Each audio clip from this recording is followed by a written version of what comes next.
Hello. It is December 7th, 2015, and we have Kellie Greene and Stephanie Mayne Hello. tonight, and we are discussing getting hired and how to tackle that first interview and prepare for that and get the contract signed. So, I'm Kellie Greene. I run Your Greene Doula, and I'm currently located in Chicago, Illinois. I'm a birth and postpartum doula, as well as a lactation counselor and nutrition counselor, prenatal yoga teacher, and I think I covered them all. A mom, and yeah, an autism warrior educator. So I'll pass it over to Stephanie and then we'll get started. Hi, I'm Stephanie Mayne. I'm a birth doula in the Grand Rapids area with Bella Birth Doula Services. I'm also a hypnobirthing, childbirth education instructor, and a midwife's assistant. I wear many hats. I'm a mom to four, homeschooling mom of four kids. Yeah. She can climb up in your lap if you want to. It's okay. Yeah. We're getting real. So between Stephanie and I, we have 17 years of doula experience or working in the birth profession. So we have gone on many interviews and had many first visits and appointments. So it's something that we feel really familiar with. And we also recognize that it can be really intimidating and scary and can sometimes put you off pursuing your passion because it's really scary to put yourself out there and not be guaranteed work. That's one of the things that makes doula work kind of unique, is that you have to go after each client like you would a first job interview. So yeah. Do you have any thoughts on first interviews, how you felt when you were tackling going into the doula market for the first time? I felt very nervous. I probably did not have a lot of confidence in the value of what I was offering in the beginning. So I had a hard time, being confident that it was worth people's time or worth people's money to come interview me. To be totally honest, in the beginning, that's how I felt. Yeah, in the beginning, I got super lucky because I was the only other practicing doula at the time. So pretty much anybody that wanted a doula, as long as we didn't like completely butt heads, they're like, okay, we'll hire you. And I had kind of a really backwards mindset in the beginning that since I was a brand new doula, that I shouldn't charge for my services or charge very little. That might be something we talk about in the future. But so there wasn't a lot of objections that I had to overcome to sell my doula services because I didn't have a lot of competition and I didn't have a lot of objections on the price. So I got to build up a lot of confidence, and I thankfully had really great clients that gave me great feedback because they were like, you're great, you're charging way too little, or you were really nervous, but once we got to know you. So that really helped me get over those hurdles because I had amazing clients in the beginning that gave me great feedback. So I'm very, very thankful to my early on doula clients for all that you did for me. So for those of you that are entering the doula market now and you have either a lot of competition or a lot of fears or a lot of objections because you're charging a fair price right away, that's what this call is for tonight. So we'll jump right in. So the first thing Stephanie and I felt was important to establish when you're going into an interview is having a welcome packet. So this can be super simple, just a little one-page flyer about yourself or a little brochure, or this can be, as elaborate as you want to make it, going to Vistaprint and getting, sorry to adjust this, getting custom folders printed out that have your logo on the front. If you have a lot of money up front that you can invest in that I think that's totally worth it. Or if you have a lot of competition in your area, that might be something that's of value to you to set you apart from your competition. So what Stephanie and I kind of felt like was important to include in your welcome packet, and what we did when we were running Sage Birth Co-op together, was a article about doulas, kind of basic. I think it came from Doula. Do you remember? I believe so. Yeah, it was from Doula's article, like, and it might have even been on their tear off pad that they had, which was like the basics. What is a doula? What doulas do? What doulas don't do? And I think it even came in a like tear off. So if you like want super simple, I know it's something Doula still offers. It might be something Pro Doula offers. I'm not sure. Or Alice or other certifying organizations, if you don't want to create something yourself. But there's a lot of great infographics or articles out there, so you don't have to create something by yourself. But if you want to write your own article, that kind of, I think, creates a little more, and we'll touch base on this in a couple other points, of that expert quality. So even if you're just writing something in your own words, but changing it a little bit, and then you author it yourself, that makes you look like an expert a little bit, I think. So an article about what doulas do, I think, is a great thing to include. I think a great thing to include as well is an article about doulas and partners working together. You know what? You're welcome. Stephanie's agreeing. What does your welcome packet include as far as articles go, Steph?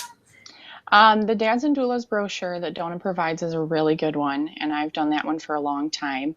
As far as a doula article, I actually don't have that in my welcome packet anymore, because most of the parents that I've talked to before we get to the interview stage, they've spent some time, or I've encouraged them to spend some time on my website, or on one of the training sites like Doula or To Labor. I've maybe sent them some links in an email before we even get to an interview. And then when I come to the actual interview, I'll bring either just my iPad. I don't know if I can show this on the screen or not, if it'll work, but I'll just bring my iPad, and that doesn't really show up, does it? I have my services page that's very detailed on my website. Mm-hmm. And I have a printout of that includes the prices. So on my website, I don't have the prices, but when I come to the interview, I bring that same printout, and it has the prices on it. And then I bring my contract as well. But it has worked really well on the iPad to have my services and my contract. And then while we're talking, we'll cover everything in my contract and on my services page. And then I'll email it to you. And so then when they get home, it's sitting there waiting for them in their email. That kind of saves on printing costs. Like I do have an upfront cost of my website, and I do have the upfront cost of my iPad, but I've had that anyway. It's useful for many reasons for your business. And so then in the long run, you kind of save, having to pay for all of those printout things. And I found that clients usually really appreciate having everything, digital and mobile and stuff like that. A lot of people roll that way now. So yeah, I think that brings up a great third way to have your welcome packet rather than a print version at all.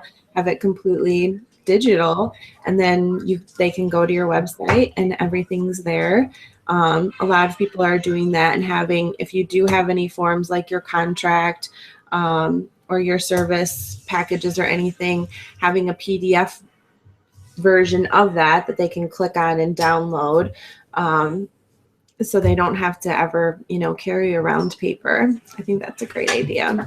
I also, on my old website, I'm in between right now, but my old website had for my doula client section. So I had in there everything that I wanted them to read, like recommended books. I had recommended like prenatal vitamins,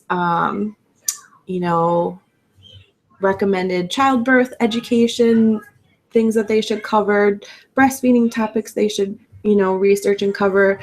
So that's a great thing to either include in your welcome packet or on your personal website, or if you have like on your iPad a form section that has that too. So yeah, anything else with the welcome packet you think of? No, you mentioned the resource list. That used to be in my welcome packet as well. That was part of my certification, like I mentioned in our last video, to compile a list of resources, you know, in 45 different categories. And I used to include that as well, but now I do just have it on my website. Yeah. I want to go back and touch real quick on the contract. So we talked about this in a previous video, but if you haven't watched that, you can easily create your own contract very basically. Or you can, Doula has a contract. Per Doula, if you take their training, they provide you with a contract. So you don't have to be scared. I was really scared in the beginning. This is the second video where Newman has been naughty and now we have loud kids. I know, I've got background music going here. This is the real life, unedited. Yep. So I was really scared initially when I was as a doula because I didn't know where to turn with my contract, and Jonah had great resources with that. So, all right, Duke, can you give me the air can? Sure. So, we will go on to number 2 is establish contact information. He's trying to get into the awareness again. Naughty kitty troubles. So establishing contact information. Stephanie and I felt like it was important to have a separate email account, and ideally this would be either just your name or your business name. So like I have your greenedoula@gmail. Stephanie has mybellabirth@gmail. Yeah. So ideally it would, if your business is different than your name, ideally it would be your business name so people can associate your brand with your email and all that. But if not, make it your name. Try to avoid like characters or, you know, your family name or that kind of thing. Like that's fine for when it's your personal email, but it just looks a little bit unprofessional, I think, if you're sending clients to like Skater Kellie 87 Hotmail. Like that kind of makes you look a little bit unprofessional. So it takes like 10 minutes, if that, to set up a Gmail account. And you can host Google Air chats yourself, or, you know, there's Google Calendar. There's all kinds of benefits to using Gmail. It's really simple. It's cheap. There's not really an excuse to not have a professional email address if you're an adult and working your business, I feel like. Also, your voicemail on your phone, it would be great. I know it's really fun to have your kids or your pets or whatever random music you're listening to in your voicemail. But if you're giving that phone number to clients, ideally you would like a professional voicemail. It doesn't have to be like, you know, this is Kellie Greene at your Greene Doula Services. You can just have your name. And if you don't have to include your doula services. I think it's nice too. That way everybody that's calling you knows that you're offering doula services, but just your name and keeping it simple, I think is the best way to go. I haven't updated mine in quite some time, I believe, but I think it just has my name because I have so many different businesses and things that I'm involved in that it would be really wordy if I tried to have them all on there. Yeah. But just having a simple, like, this is Stephanie Mayne, please leave a message, rather than like your kids are screaming in the background, or like for a while I had my daughter like talking with me on my voicemail. Like that's really cute and it's fun, and grandparents that call really enjoy that. But you have to think about if this is somebody that has no idea who you are and is expecting a professional, you want to present that. So, okay. Anything else with that? No, I don't think so. Okay. All right. So you don't have to be a fashionista to be a doula, but ideally it would be great if you had at least one nice outfit to wear to interviews. One that, isn't mom stained or your jeans with holes in them, or that have crayon and paint on them or that kind of thing. Doesn't have to be anything super fancy, but you want to think about just like how you would dress for any other professional job interview. So you can wear a cardigan and a tank top underneath with some slacks or a skirt. You can wear a blazer. Stephanie's wearing a blazer. I'm wearing a cardigan tonight. So it doesn't have to be super duper fancy.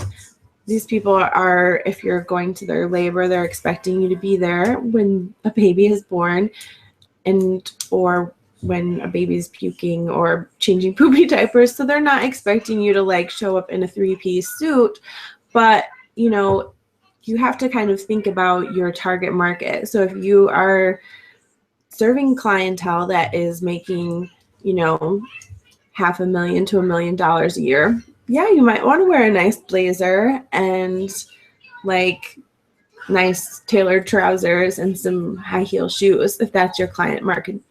But if you show up and your client market is, the natural hippie mama that's making like $32,000 a year and you show up like that, they might be a little bit off put by you. So kind of think about your outfit and who your client market is. And if you're dressing nice professional, you'll be able to hit kind of the full spectrum. Yeah, I feel like I found a nice balance. I mean, it's like this blazer I might wear, with some dark blue jeans and, so it just kind of looks stylish, but not overdone. And I feel like dressing nicely, no matter what your style is or, how you figure that out, how you figure out your fashion and your style. That first impression at an interview and looking very professional lets them know that you take this seriously, that you are a professional, that you're going to do a good job for them. Yeah. And so that first impression is really important. And Pinterest is great. I feel like my fashion sense has gotten a million times better since Pinterest. If you have any, if you are fashion naive like I was, you can go on there and it will open your eyes to the whole world. So, yeah, we'll leave it at that, I think, because we could talk about that all night, I think. So, all right, talked about contact information. Oh, professional social media. So this is kind of where there's definitely a lot of gray area. And you have to, again, refer back to our previous video where you're establishing your target market.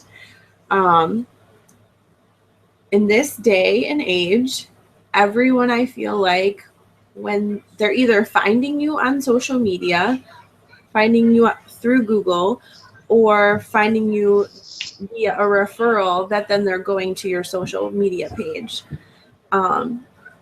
So I think everyone is guilty of when you are going to go to a new professional, you Google them. And if they have bad reviews or are ranting on crazy stuff or are just really mean on their social media, like that kind of turns me off. But if they're like, a great example was my realtor that I used in Grand Rapids. Like, he was a referral, and it was somebody. I said, I'm looking to sell, like looking for a realtor. Who's your recommendation? Bunch of people recommended the same person. So then I clicked on that person's social media page, went to his social media, read, like scrolled through a couple posts, was like, oh, this looks like a pretty nice guy. Like, everybody loves him. People are commenting on his page. People are tagging him in a bunch of posts, and everybody's super happy about him. Go to his business page. He has all positive referrals from people. All right, I'll give him a call. And I hired him as my realtor. So that, I feel like, is the chain of like effect of how people are hiring private contractors.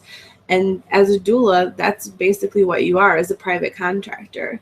So think about that when you are using social media. And I know it's really, really tempting sometimes to rant about things and to say some things that you might really want to say, but you have to go back and think, if somebody who has no idea who I am, if this is the first time they are seeing something that I post, like, how would that person perceive me? If that's my first impression, is that really the first impression that I want to be leaving? So I'll let Stephanie add to that and give me your 2 cents. Yeah, once again, I think you've really covered the basis. And it goes for, if you want to have your own personal page where your privacy settings are a little more strict, maybe you have a slightly different name, where you can be more open with your friends and family, where you can post pictures of your kids, and then have another page that's more professional. Facebook does make it a little tricky for business owners to have business pages. They kind of limit your reach. And so I do have a personal page that I use to interact with the community as a whole, with former clients. I love connecting with former clients on Facebook because then I get to see these babies grow up. It's really fun. But I do have a separate venue, where I post more pictures of my children, where I can be freer with their names and things like that, where I don't worry about certain information being public. Mm-hmm. Yeah. I think we could do a whole call on social media. We really could. That might be a different. Okay. So our next point is make yourself an expert. So we've talked about this a couple, referenced it a little bit in previous videos. So this is, I think, super important to making your presence in the community, and the ability to build referrals. I'll let Stephanie talk first, and she has built herself into quite an expert in her community. Well, and the reason that I think making an expert in your community is so important is because when we talk about getting hired and we talk about that first interview and everything, we're kind of getting ahead of ourselves, because the first question is, where do I find pregnant ladies? Like, where do you find people, or how do they find you? And so being an expert in your community doesn't necessarily mean you're going to get extra training, but you're going to let people know what you know. So you're going to become the common person in your group of friends. If somebody has a question that a doula can answer, they're going to say, oh, well, you should ask Stephanie. She's a doula. You want people to know that you're a doula, and you want to develop relationships with people, even people that are not pregnant right now, because they might mention you to their sisters or their friends. And so you want to put out there what you know. You want to educate people about what you do. And this goes for being a doula, but also any niche market that you have. Like, those markets can really help you meet pregnant women as well. So if you're teaching yoga or you're teaching childbirth education, it's another way to put you, face to face with expectant couples or childbearing couples, and allow them to meet you and get to know you in a way that's not like, hey, you should invite me to your birth. So you're not, accosting pregnant women in the mall or something like that. And so being an expert in your community really gives you that opportunity to develop relationships in your community. And so how do you do that? There's a lot of different ways. Kellie and I used to do maternities in Grand Rapids together with the co-op, and we would serve tea and treats, and we would speak on a different topic. Each month we would do like a short little mini class. Sometimes we would talk about baby wearing, or we would talk about making your own baby food, or we would talk about comfort measures during labor. And then we'd kind of give a little explanation of what a birth doula does and a postpartum doula does. And it was it was less intimidating, I think, for couples to come to that type of an event than to just straight out schedule an interview, because they could just come and kind of listen and get some questions answered. And also meet other expectant couples and other childbearing couples, so that they had more people to like ask their questions about and things like that. And there's other opportunities for education events, like, introducing what does a doula do in a chiropractor's office, or other care providers' offices.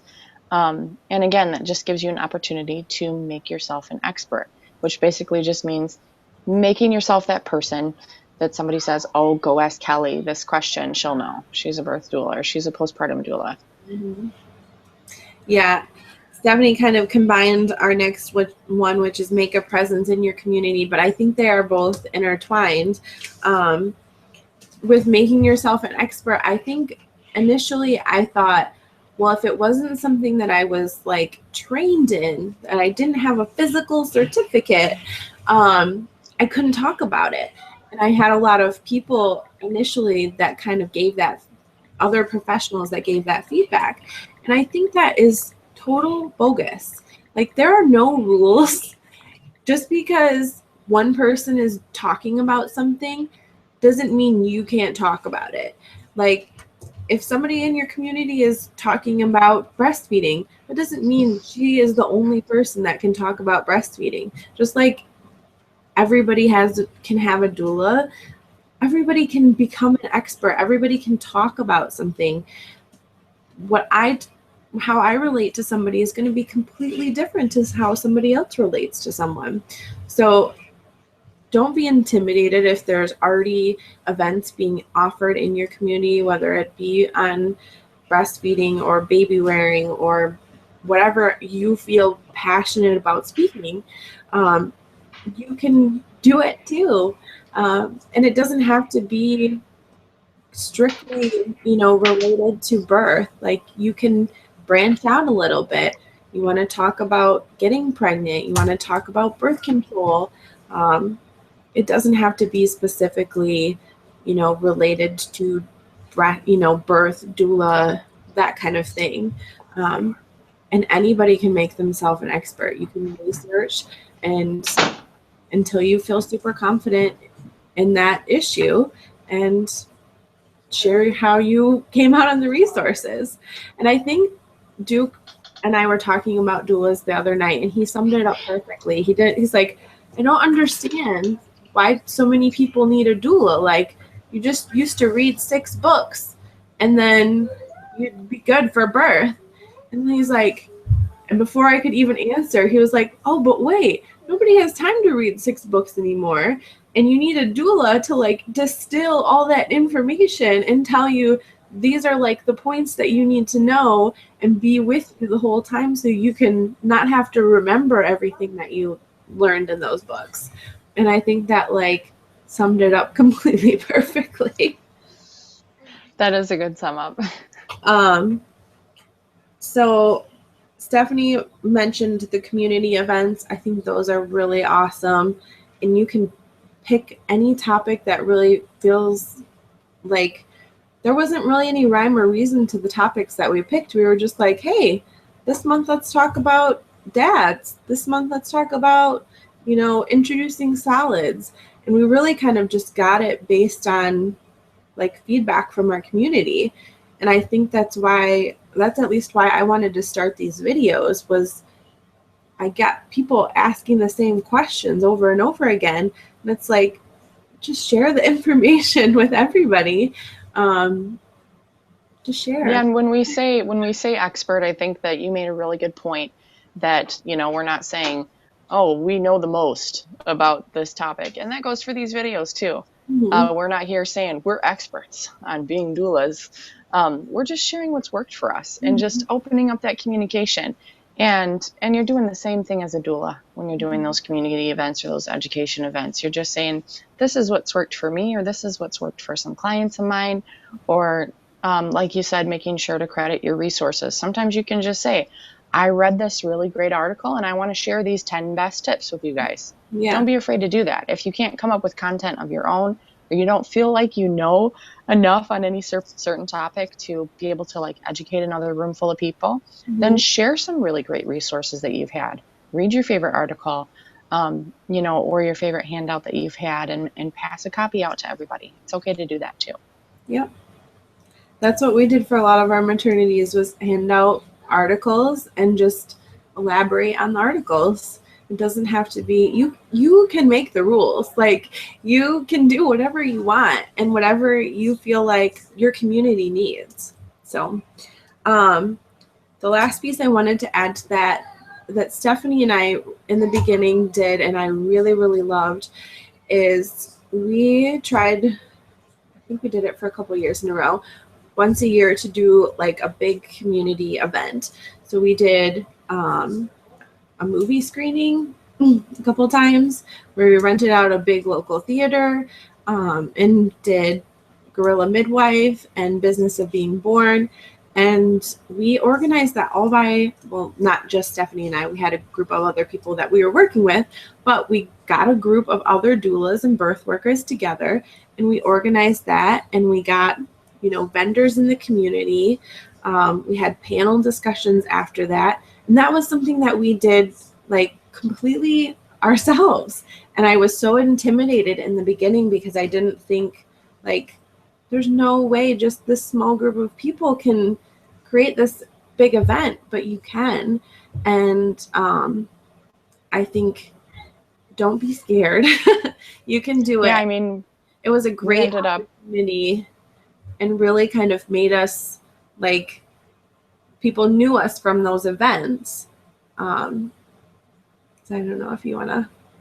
Oh, I was just going to say it was a successful fundraiser too. I mean, we raised over $1,000. We donated half of that to Boomy Sahat and half to ICANN. And so it was just all around an incredible community building event, not just for our individual businesses, but for the community as a whole. And like Kellie said, like, people remember us. I still run into people where they're like, oh yeah, I saw you at that, movie screening that you did. Yeah. And I would recommend that you do it to charity. It would look a little bit tacky, I think, if you just were like, yeah, I'm going to host this movie screening and all the money is going to go to me. That would look a little bit tacky, I think. But we did it to, like Stephanie said, ICANN and the organization that was featured in Guerrilla Midwife. And we did Mom's Bloom, which is a community organization in Grand Rapids. So find that, or something like that, or March of Dimes, or anything that is working with moms and babies, or make your own charity. Just an idea. So yeah, anything else you want to add with that? I don't think so. I think we covered it. I'm sure there's things we missed, but this is just a casual chat. Yes, that's why we call them doula chats. So the one more thing I wanted to add was one thing that I've done, I don't know if Stephanie does this too, is I have all of my certificates in a laminated book that I bring with me, not laminated, but like page protected flip book that I bring with me to my interviews. That way people know I'm legit. There's no question. They don't have to go and look up my certificate. It's right there. I don't know what Stephanie thinks about that, but I've had really positive feedback from clients from that, because I've heard people have been either unwilling or unable to show, validation that they've gone through training. And I think that's a terrific idea, because like oftentimes, for these interviews, it's not like someone's coming to your office. You're meeting at Panera or something like that. Yeah. So it's not like you have your stuff hanging on the walls, that, your certifications. And so that's a terrific idea, one that I'm definitely going to implement. Yeah, I just got like a simple little, I started with a little like pocket folder with those little tabby things. And then I just did page protectors, and then upgraded to like a little skinny 3-ring binder. And so like anytime I go to a training, like spinning babies or my yoga certificate or anything, I put it in there. So it just gives you more cred too, because it shows you're continuing your education. So I think it's important. All right. So we don't have a topic yet for next week, but we will be with you next week at the same time. And I hope that you will join us. I hope that you are enjoying these. Please feel free to comment below on the video or send either of us an email. You can follow me at Your Greene Doula on Instagram, and Kellie Greene on Facebook with an IE and a Greene with an E on the end. And Stephanie is mybellabirth@gmail.com. My website is mybellabirth.com. I'm on Facebook also, Stephanie Mayne, StephanieMayne. And if there's a topic that you'd love to discuss with us, or any questions that you have, just shoot us an email or Facebook message or comment below. We'd love to hear what you guys think about these chats and if you would like to join us. all right. Thanks for joining us.